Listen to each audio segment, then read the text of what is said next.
nous cause souvent la transmission des valeurs, l'aide aux autres. Alors, direction Pointe-au-Piment, que me propose de découvrir l'école du samedi matin.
L'émission Éclat de vie est très heureuse, en tout cas, de rencontrer Roselyne Rose, qui est la coordinatrice auprès de l'école du samedi. Alors oui, quand je peux demander qui était l'école du samedi, ça c'est Roselyne qui est capable d'expliquer nous un petit peu.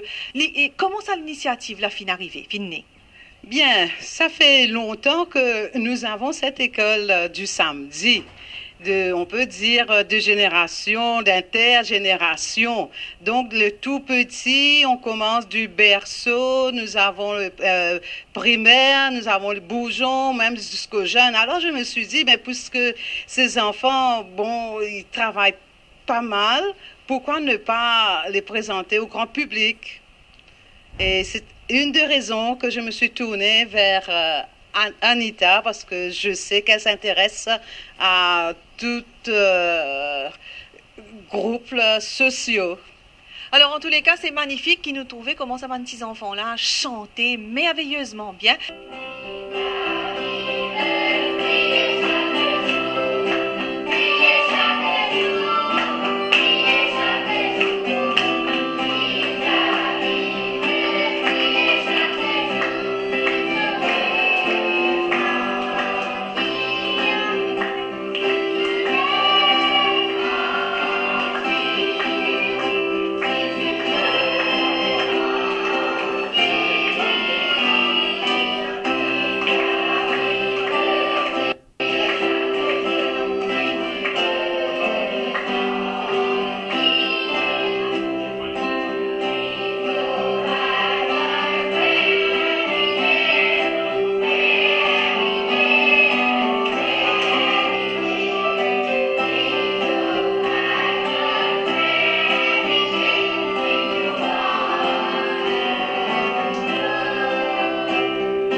Je dois dire que c'est merveilleux d'avoir entendu ces belles petites voix chanter aujourd'hui.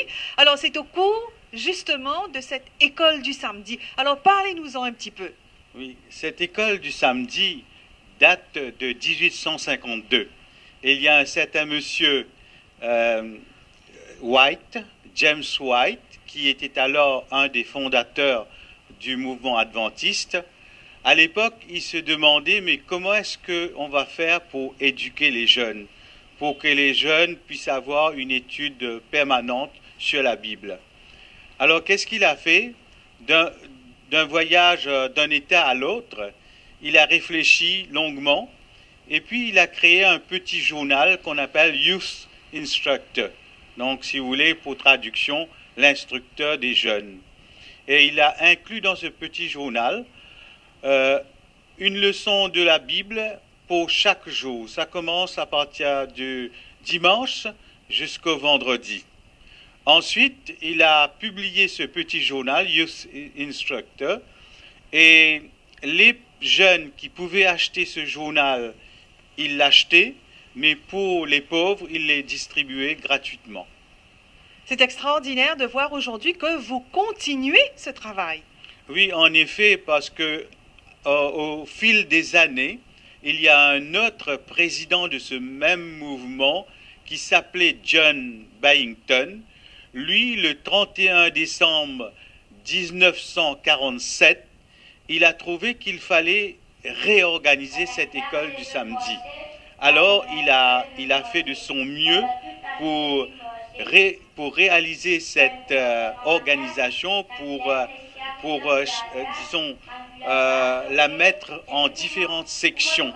C'est ainsi qu'on a des sections de différents âges, de 0 à 3, de 4 à 7, de 7 à 11, de 11 à 18, de 18 jusqu'à une centaine d'années pour avoir une étude, disons, appropriée à chaque groupe d'âge.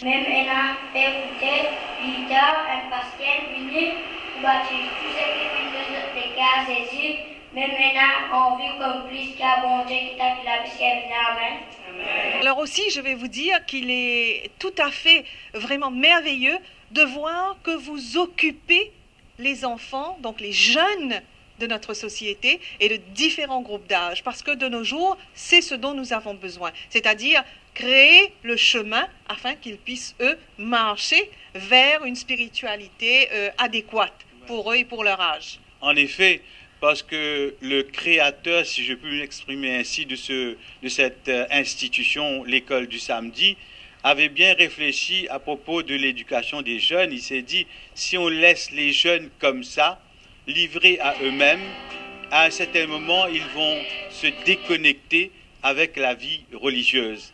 Alors il s'est dit comment il faut faire pour les aider à s'accrocher. C'est pour cette raison qu'il a organisé l'école du samedi de telle manière que le jeune et même les autres groupes d'âge puissent avoir un contact permanent avec l'étude de la Bible, du dimanche jusqu'au vendredi.